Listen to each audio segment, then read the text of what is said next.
Hello guys, welcome to my YouTube channel Ajay lecture official में। So guys, ये हमारा English सीखने का आज 30वां दिन है। सो गाइज, हमने पिछले वीडियो में देखा था, टेस्ट देखा था, तीसरा टेस्ट। आई होप आपने वो कर लिया होगा।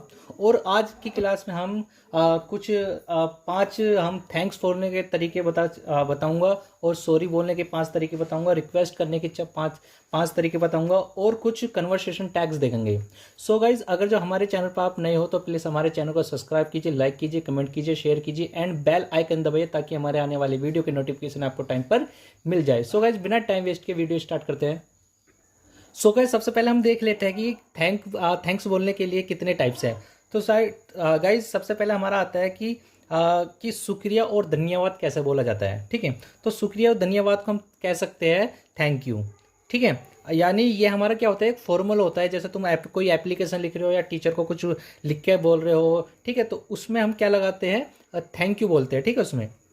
और नेक्स्ट हमारा है बहुत शुक्रिया या धन्यवाद। तो ये इसको हम कैसे बोल सकते हैं, इसको हम बोल सकते हैं थैंक्स अलॉट। ठीक है, ये हमारा क्या होता है, ये हमारा इनफॉर्मल होता है। इनफॉर्मल का मतलब होता है कि आप किसी को किसी अपने फ्रेंड्स को या किसी अपने दोस्त को थैंक्स बोलना चाहते हो तो आप इस टाइप से बोल सकते हो, थैंक्स अलॉट। ठीक है। और नेक्स्ट है हमारा आप कितने दयालु है या आप कितने अच्छे हैं। इसको हम इंग्लिश में ऐसे बोल सकते हैं कि it's so kind of you. ठीक है, ये हमारा फॉर्मल में भी और इनफॉर्मल में भी काम करेगा। ठीक है। सो गाइज, नेक्स्ट है हमारा मेरे लिए यह बहुत मायने रखता है। तो इसकी जो इंग्लिश होगी, इसकी इंग्लिश होगी कि it means a lot for me. ठीक है, यानी आपको किसी ने गिफ्ट दिया है या आपने कुछ ऐसा गिफ्ट दिया है जो आपको आपको कुछ बोल दिया हो, कि किसी ने सर कह दिया हो, तो आप ये बोलते हो कि यह मेरे लिए बहुत मायने रखता है। तो इसको हम बोल सकते हैं it's means a lot for me. ठीक है। नेक्स्ट है हमारा मैं तुम्हारा शुक्रगुजार हूँ। तो इसको हम कैसे बोलते हैं इंग्लिश में, इसको हम बोलते हैं कि I am so thankful to you. ठीक है, यानी आपको कुछ ऐसी बात कह दी हो कि ये तो कभी आपने सुना नहीं हो, आप उसको थैंक्स बोलना चाहते हो, तो आप बोल सकते हो कि I am so thankful to you. ठीक है। सो गाइज, नेक्स्ट चलते हैं हम।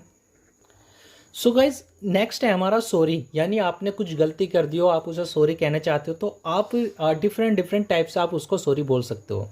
नंबर फर्स्ट आता है हमारा, नंबर फर्स्ट है कि मुझे दुख है या मुझे खेद है, तो आप इसको बोल सकते हो आई एम सॉरी। ठीक है, यानी आप कोई अपनी कहानी बता रहा है, तो या किसी की डेथ हो गई है तो वो बोलता है कि आई एम सॉरी, तो आप दूसरा पर्सन बोलता है कि आई एम सॉरी, तो ये भी मतलब वो बोलता है कि वो ये कहना चाह रहा है कि मुझे भी खेद है या मुझे भी दुख है। ठीक है, जैसे डॉक्टर आता है, डॉक्टर बोलता है कि आई एम सॉरी, यानी वो ये कहना चाहता है कि मुझे भी दुख है जो आपके साथ हुआ है। ठीक है, तो नेक्स्ट है हमारा, सो अगेन नेक्स्ट है हमारा मैं माफ़ी चाहता हूँ या मैं क्षमता चाहती हूँ। ठीक है, इसके लिए हम बोलेंगे एक्सक्यूज़ मी। जो एक्सक्यूज़ मी होता है ना, वो हमारी छोटी छोटी गलतियों के लिए यूज किया जाता है। जैसा कोई आपके मतलब मेट्रो में या किसी चीज़ में आप उसको बोलते हो ना, जैसे टच कर दिया हो, कि बोलते हैं एक्सक्यूज़ मी, यानी छोटी छोटी गलतियों के लिए हम क्या करते हैं, एक्सक्यूज़ मी का यूज करते हैं। ठीक है। सो गाइज, नेक्स्ट है हमारा, सो गाइस नेक्स्ट है हमारा माफ़ी चाहता हूँ। तो माफ़ी चाहता हूँ कि बोल सकते हैं हम कि पर्डन मी। ठीक है, पर्डन मी का मतलब होता है, ये भी हमारी छोटी छोटी गलतियों में भी यूज होता है।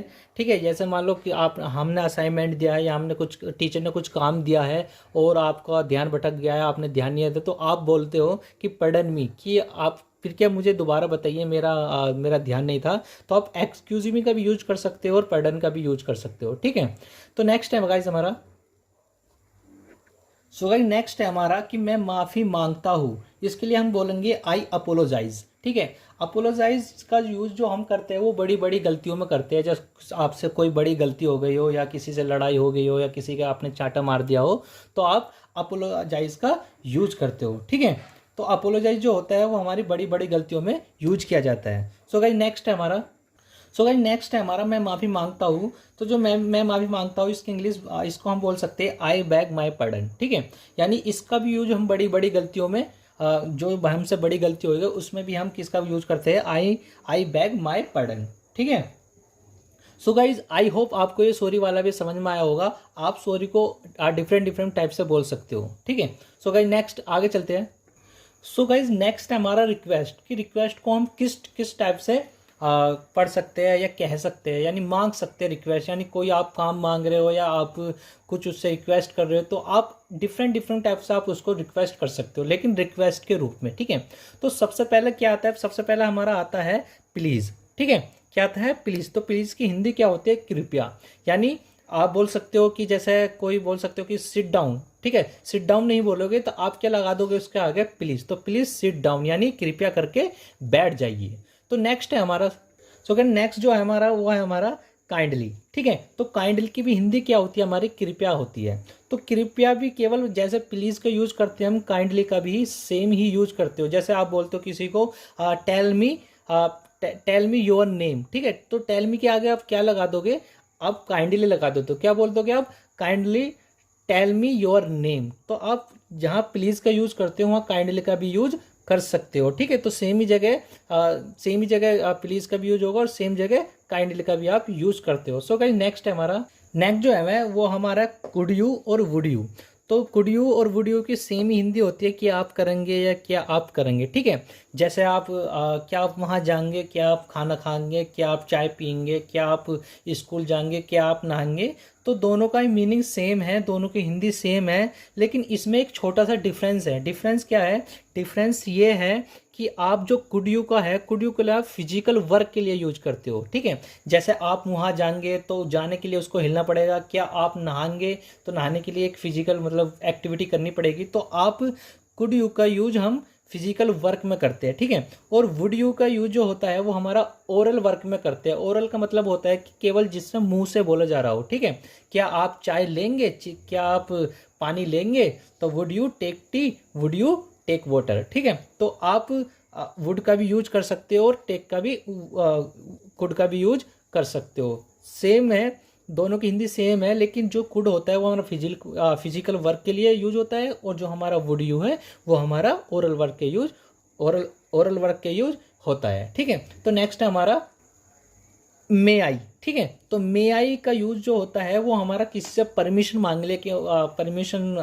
के लिए होता है। जैसे मे आई कम इन, मे आई गो टू वाटर, मे आई जैसे भी होता है। तो जैसे मैं आ सकता हूँ, वैसे इसकी हिंदी होती है आ सकता हूँ। ठीक है, तो मे आई जो होता है हमारा किसी से रिक्वेस्ट, यानी किसी से रिक्वेस्ट परमिशन मांगने के लिए हमारा यूज होता है।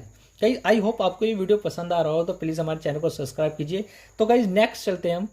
सो गाइस नेक्स्ट है हमारा कन्वर्सेशन टैग्स। ठीक है, तो कन्वर्सेशन टैग्स क्या होते हैं, सबसे पहले हम ये पढ़ लेते हैं कि जो कन्वर्सेशन होते हैं वह वर्ड जो हम अपनी बातचीत करके अपनी बातचीत को खूबसूरत बना सकते हैं वो हमारा क्या होता है, कन्वर्सेशन टैग्स होते हैं। ठीक है, तो कन्वर्सेशन टैग्स डिफरेंट टाइप्स के होते हैं जो आप डेली लाइफ में या कॉलेज लाइफ में या स्कूल लाइफ में आप यूज कर सकते हैं। सो गाइज कुछ उनमें से हम कन्वर्सेशन टैग्स देख लेते हैं कि कौन कौन से कन्वर्सेशन टैग्स होते हैं। सो गाइज सबसे पहले जो हमारा है वो हमारा कन्वर्सेशन टैग है अनफॉर्चुनेटली। ठीक है, अनफॉर्चुनेटली का मतलब होता है कि दुर्भाग्यवश, यानी या बदकिस्मती बोल सकते हो, बदकिस्मती से। ठीक है, सो गाइज जैसा कुछ काम हुआ नहीं या कुछ हो गया हो या कुछ ऐसी चीज़ हो गई हो जो आप बोलते हो कि अरे यार ये तो बदकिस्मती से ये हो गया। ठीक है, दुर्भाग्यवश। ठीक है, तो उसका हम बोल सकते हैं कि अनफॉर्चुनेटली। ठीक है, नेक्स्ट है हमारा एक्चुअली। ठीक है, एक्चुअली की हिंदी होती है हमारी असल में। ठीक है, असल में ये, असल में वो, असल में ये। ठीक है, तो सब बोल सकते हैं एक्चुअली बात ये है, एक्चुअली ये कहना था मुझे। ठीक है, तो आप ऐसे बोल सकते हो। तो नेक्स्ट है हमारा परहैप्स। तो परहैप्स की जो हिंदी होती है वो होती है हमारी शायद। ठीक है, शायद को मे भी बोल सकते हो, परहैप्स की जगह मे भी बोल सकते हो। जैसे ये शायद ये हो गया, शायद वो हो गया, शायद ये होना चाहिए था, शायद वो होना चाहिए था, तो आप कैसे बोल सकते हो, परहैप्स। ठीक है, तो नेक्स्ट है हमारा एन ओक। एन ओक की मतलब हिंदी होती है अच्छा ठीक है, हाँ हाँ ये भी हो जाएगा, अच्छा ठीक है, अच्छा वो हो जाएगा। ठीक है, तो आप ऐसे बोल सकते हो एन ओक, अच्छा ठीक है। तो नेक्स्ट है हमारा चाहे आप बोलते हो ना यानी समझ गया या सुन रहा हो। ठीक है, तो आप ऐसे बोल सकते हो। आई होप आपको ये सारी चीज़ें पता चल गई होगी कि थैंक यू को हम कितने टाइप से बोल सकते हैं, सॉरी को कितने टाइप से बोल सकते हैं और रिक्वेस्ट को कितने टाइप से बोल सकते हैं और कन्वर्सेशन अपनी बातचीत को कैसे खूबसूरत बना सकते हैं विद कन्वर्सेशन टैग्स का यूज करके। ठीक है, आई होप आपको ये वीडियो पसंद आई होगी। तो अगर आप हमारे चैनल पर नए तो प्लीज़ हमारे चैनल को सब्सक्राइब कीजिए and thanks for watching this video.